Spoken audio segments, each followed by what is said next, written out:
morning, guys. So today I'm going to talk about a very important subject that's going to appear in my book, and it's called the dichotomy between protecting and preparing. So what am I talking about? If I would ask 100 parents, would you do everything in your power to avoid your child to break a bone? I would say a very high percentage of parents will say yes, of course.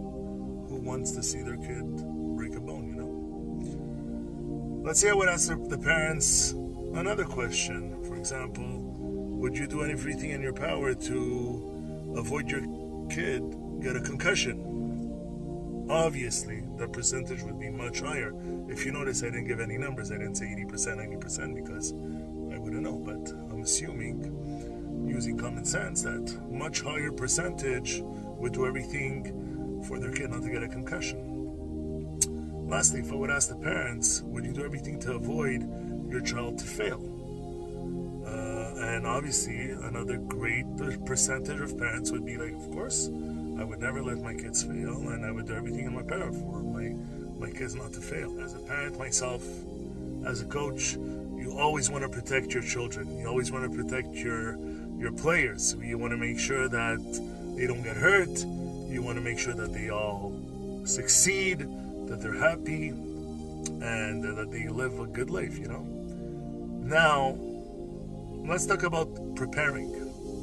As we all know, this world ain't rainbows and sunshines, pink unicorn world. This is a world of eat or be eaten, survival of the fittest, and it's a very vicious world, especially now with technology and advancements and just this generation we're in, the Gen Z generation. It's a rough world, and I see it with my kids and I see it with other kids.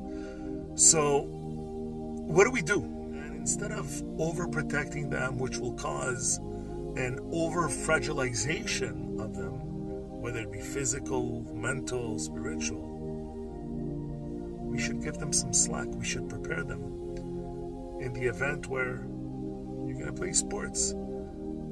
Yeah, you may break a bone here and there, but you're going to learn, You're going to train properly, you're going to eat properly, you're going to take your vitamins, you're going to wear your protective suit. Obviously, we're not here playing like in the 1800s, but I'm not going to be the parent that's going to be, no, I don't want you to play hockey, or no, I don't want you to ski, or no, God forbid, I don't want you to play football, I don't want you to hurt yourself. But overprotecting our children, we may think that we're doing them a service, but on the opposite, we're disserving them. So what do I mean by preparing? So character is built through struggle.